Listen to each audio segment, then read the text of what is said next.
The mid-2000s were a time when the video game industry had a lot of amazing and diverse content that made everything for a gamer to be like heaven on earth. You had strategy games like Age of Mythology, Total War or Command & Conquer, World of Warcraft just started to bloom, games from the Need for Speed and the Grand Theft Auto series were like the games that you must had to play, stealth games were amazing with Hitman, Splinter Cell and Metal Gear Solid.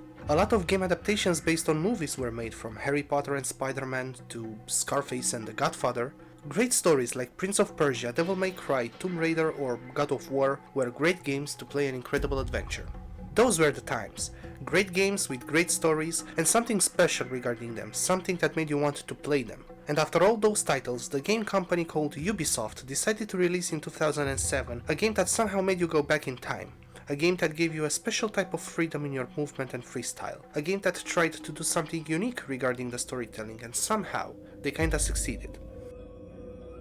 Assassin's Creed, a game that was supposed to be a spin-off for the Prince of Persia series, but the developers decided to make it a standalone game. A game that started the series and for the next 15 years started to grow. A game that influenced the game industry in certain ways. A game that has so many concepts and themes that somehow you wonder if the developers had a pattern at the beginning or just put ideas and themes into the story as the game started to evolve. A game that for the standards of today is so simple but is so complicated at the same time and makes you want to dive into its story. I played this game a long time ago and it was one of the games that I loved from the first moments of gameplay. Part of it because it has a history-inspired story, and to me, history is the most beautiful story ever told, but also because it had a way to make you want to run across the buildings, to be this hero from the shadows, this vigilante-like man who made everything for his creed and for the safety of other people. For me, it was something amazing because it was a little different from the other games that I played back then, and that was what attracted me towards the game. It gave this freedom of acrobatic movement in the gameplay, this world to explore, and the atmosphere. It was simply gorgeous. Now, after so many games that were made into the series, and after so many years in which I grew up and learned how to make a story, I decided to go back on the road of the nostalgia and replay this game to understand its concepts and mechanics as a creator, and to see how this game was so special back then, and it is special now too, even after all this time. How did this game start to become an idea? Well, the game was supposed to be a spin-off of the Prince of Persia series. Back then, Ubisoft got the rights of that series and released 3 games with great fantasy stories and game mechanics. The games were quite successful due to the acrobatic mechanics of the game, most of it, so naturally Ubisoft wanted to create a spin-off where the player was supposed to be an assassin whose only mission was supposed to protect the prince from his enemies. Prince of Persia Assassin was supposed to be the name of the game, I think. The idea started to grow and the concept departed from the fantasy style of the Prince of Persia series, becoming a bit more realistic, and thus a new game and a new idea. This idea started to take form into a game named Assassin's Creed that was released and became a great success for Ubisoft. Somehow, it was a good idea to have the Assassin's Creed game as a standalone element because it spawned a huge series after that, but the irony is that in a way, it kinda killed the Prince of Persia series. I mean, after the release of Assassin's Creed, only a few Prince of Persia games were released, and after that, it fell into the forgotten lands. The series was forgotten because Ubisoft started to heavily develop the Assassin's Creed games year after year, but this topic is for another video perhaps. Coming back to the main subject, earlier I said that Assassin's Creed has so many interesting themes, and to be honest, the story of the game does not wait to tell you that. In a very beautiful way, the game gives you 2 main characters and 2 stories that are technically one huge story. The game tells you the story of Altair, a Levantine assassin from the 12th century who is demoted by his master because of the misjudgments and mistakes he made in a mission. To regain his honor and rank, Altair must complete 9 tasks to kill 9 certain targets that are part of the Templar organization, the Enemies of the Assassins, a secret and very dangerous organization who wants to control the world. The simple, known and common stuff. On the other side, you got the story of Desmond, a young man who is kidnapped by a company called Abstergo, and he is forced to use a machine called the Animus, which reads the user's DNA and allows the user to experience the memories of his ancestors. Desmond is forced to use the Animus to relive the memories of his ancestor Altair in order to discover a powerful artifact called the Apple of Eden, an artifact that appears in Altair's story and is somehow the reason for his failure and why he has to complete all those tasks. This Matrix-ish and Inception-ish idea of a character connected through a machine with another character is so interesting.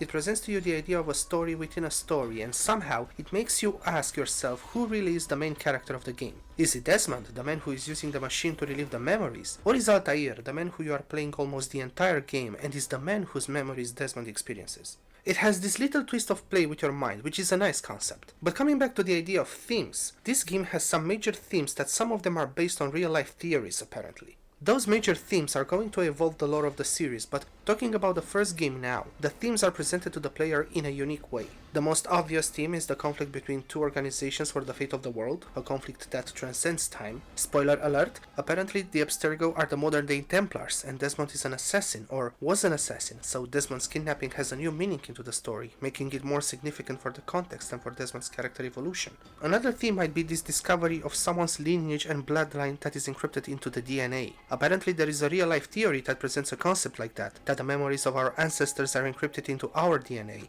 and is a theme that presents ideas related to legacy or who you are supposed to be in relation with your ancestors. And another theme that only is mentioned and not clearly explored is this idea of a civilization that was before mankind, and that was more advanced than we are today. Again, another real-life theory, but more sci-fi if you think more to it.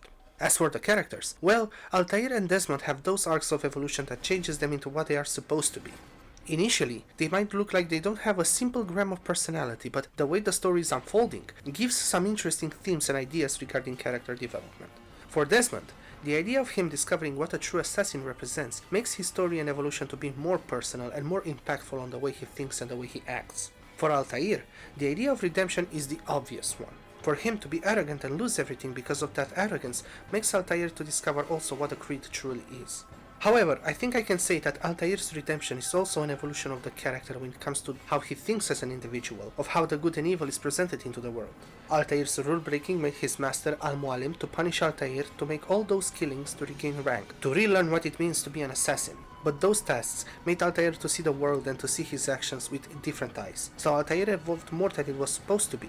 He got his freedom of thinking. He was supposed to relearn how to follow the rules and orders, but he started to question them and to reinterpret them for the better, to do the right thing. So the final battle, the one between Altair and Al-Mualim, a thing that can be considered as the apprentice has become better than the master, but also represents the idea of betrayal, of the use by the master of the apprentice to do his dirty deeds, has a deeper meaning. It's not just about defeating the one who used you and betrayed the creed himself to have more power and control. It's about free will, a thing that will return later into the series and will become the will of the creed, the reason why the assassins fight. So there are many themes in one simple game. When I first played it, I didn't realize all those themes, but come to think of it now, the game was way ahead of its time in some elements. But the story was just a part of the magic of the game. Another part is the world presented in it. Being set at the end of the 12th century, more exactly in 1191, is one thing, but being in the Holy Land during the time of the Third Crusade was what completed the magic somehow. The historical time of the game gave a certain magic to the player's experience. It showed you a world from the past that was beautifully presented with its good and its bad things. Giving the chance to the player to explore this world through parkour, to run off the rooftops and roads of the cities was what the game became famous for. And having several locations to explore like Masyaf, Accra or Damascus gave a huge sensation of a vast world. Even if the locations are small, the player may not feel that. It is the exact quantity of a world to experience it. The historical period somehow conjured the concept of the game, and yes, I know that the concept evolved in the later games that presented different locations with different times, but being inspired by the Prince of Persia series, and also inspired a little by the real-life organization of Hashashin, and by the novel Alamut of Vladimir Bartol, I can say that the times and the locations were the perfect starting point for a series like Assassin's Creed. And also introducing real historical figures like King Richard the Lionheart and having characters in the cities mentioning about Salah ad-Din gave a certain detail to the story. It made the world to be, how can I say it, not credible because the story already has a way to be logical even if it's a sci-fi, but more, I don't know, anchored into reality? The game gives this idea that the story even takes place in a certain period of time in a certain location. It is not standalone and it is significant and will impact the story on a larger scale. True, it is nice also to see historical characters in the game to make it more interesting and more accurate, but the way they are used is more than that, and this is a nice detail. It makes the story bigger and the characters' actions to be more significant and have a larger influence than it may look initially, especially when you are meeting one of them in the game and you have to prove your point to him. As for the modern times, well, you don't have too much to explore because Desmond is a prisoner in a building and forced to use the Animus every day, but the way the developers created a location, it certainly gives you the sensation of this cold metallic place, this prison that you are forced to live in. And is a good contrast between the two main characters because the locations represent in a way the characters' stories. The lively and colorful world of Altair, even if it's a world in conflict, the world is alive, and the cold and sober world of Desmond, a world that he cannot escape easily and that is forcing him to do the same thing over and over again.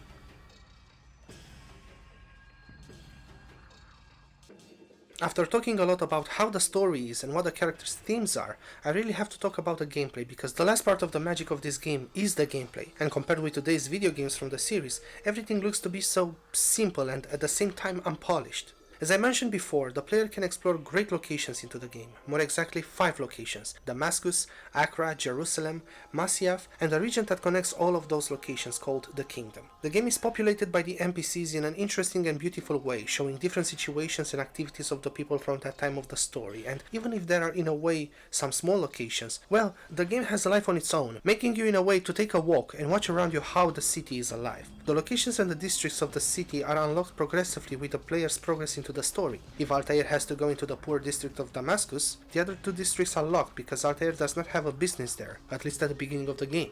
However, whatever was unlocked on the map will remain available in the next chapters, but if you want to go in a district that is unlocked in chapter 6 for example, but you want to access it in chapter 3, you can't do that because the story is not happening there for that chapter. This was a nice detail when it comes to the evolution and the progress of the game, so if you want to explore all of those locations without being limited by the story, better access the second to last chapter and you will be able to explore all of those locations freely. The last chapter is the battle with Al-Mualim, so you are limited to Masyaf only. On the map, there are towers and high points called viewpoints, a future symbol of the Assassin's Creed series, used by the player to unravel the surroundings and other objectives from the map, like side missions or optional activities. To save the civilian activities. The viewpoints are just to unravel the surroundings, unlike in the future games where there is also a fast travel location, so it was a nostalgic feeling when I played through the game again and did not have this option. There is a fast travel option, however, that is unlocked later in the game, but is for reaching the main cities, and you can travel either at the Bureau of the Assassins from that city, or at the city outskirts. This is a good feature, because it takes a while to ride through all of the maps. Even though the world is interesting to explore, it is a bit tiring to ride all the way from Masyaf to every city over and over again. The side missions are logical in this game, being missions that give the player information regarding the target. The missions are diverse. You have eavesdropping, stealth killing, escorting and defending characters, collecting flags, and interrogation. Sure, you can attack the main target without doing all those missions, but doing them is easier for the player, having all that information that Altair needs to know about his targets. Also, I have to tell you, some of those missions are quite hard. Sometimes you have to try for 2 or 3 times until you see a pattern to complete the missions, sometimes more tries. Anyway, the optional activity of saving civilians from being attacked is, like I said, optional, but doing those activities, the player unlocks vigilantes or scholars that help Altair escape when he is chased by soldiers or infiltrate in areas that are heavily secured. So doing those missions makes the game easier when you are playing it. For the movement, the player can move freely and can parkour almost everywhere. Depending on the way the player is playing the game, this freedom can make the game experience to be flexible and easier if you want to move faster through the city or escape soldiers. Come to think of it, the movement is in a way the main mechanic of the game, because originally the game was supposed to be a spin-off of the Prince of Persia series, and in those games, the acrobatic movements were one of the reasons those games became so famous. It is pretty obvious that Assassin's Creed must have a similar element to attract the players to play the game, and presenting a chance to move freely, to climb almost any building and jump across the rooftops, made this game to be the spiritual successor of Prince of Persia.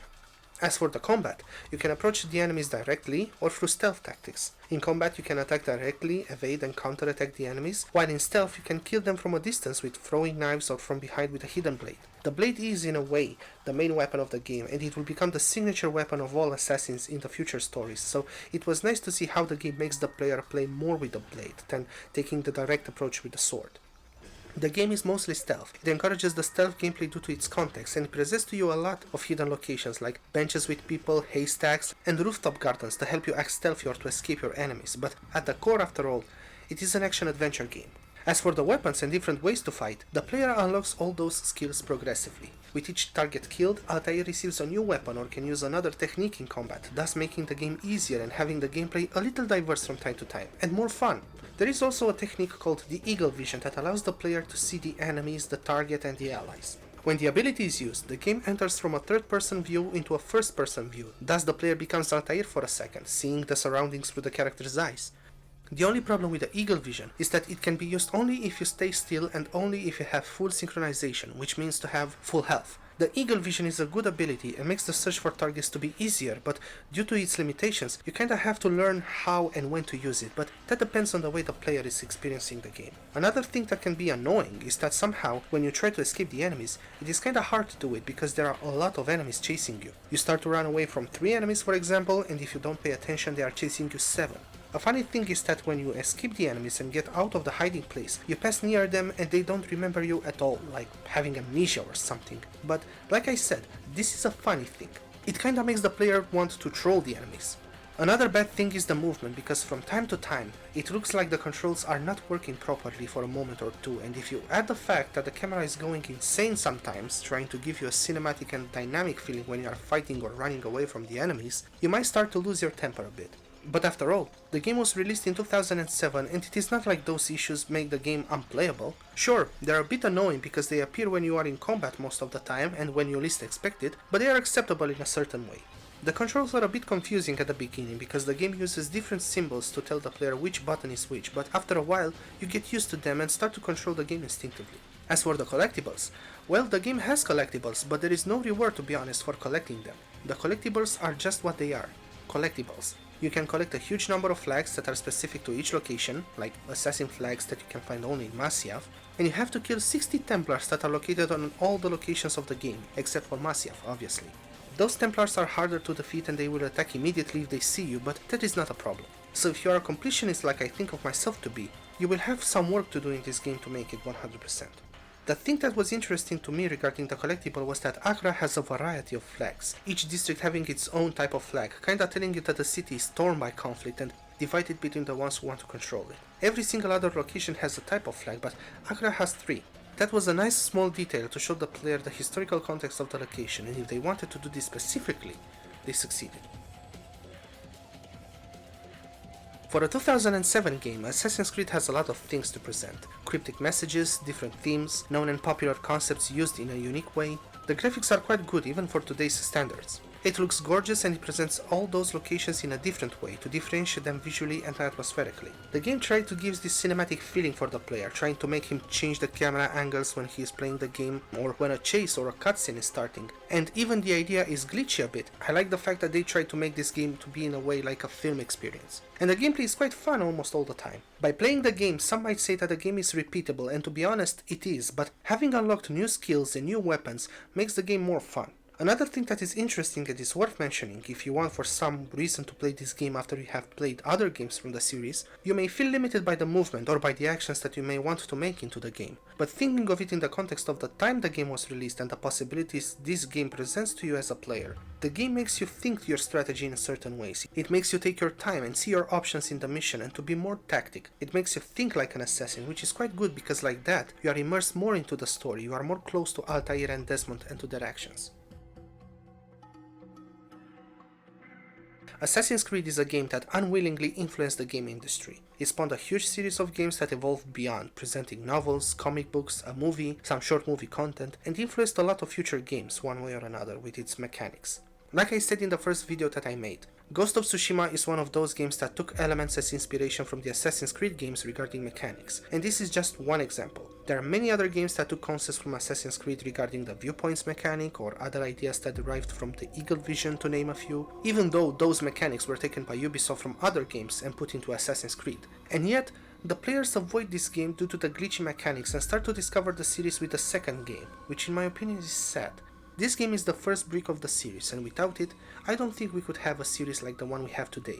Every time, in almost all well-known series, the first title has issues, and I'm not talking only about the games, but also about movies or novels. Sure, the game can be considered a beta version for what came after it, but still, it has its magic and deserves to be played. And if you still don't want to play the game because of some glitches that appear from time to time, apparently Ubisoft said that the bugs from the game are glitches of the Animus, which is, let's say, a nice idea to cover your tracks as a game studio, to say it like this, to get away with some bugs from the game.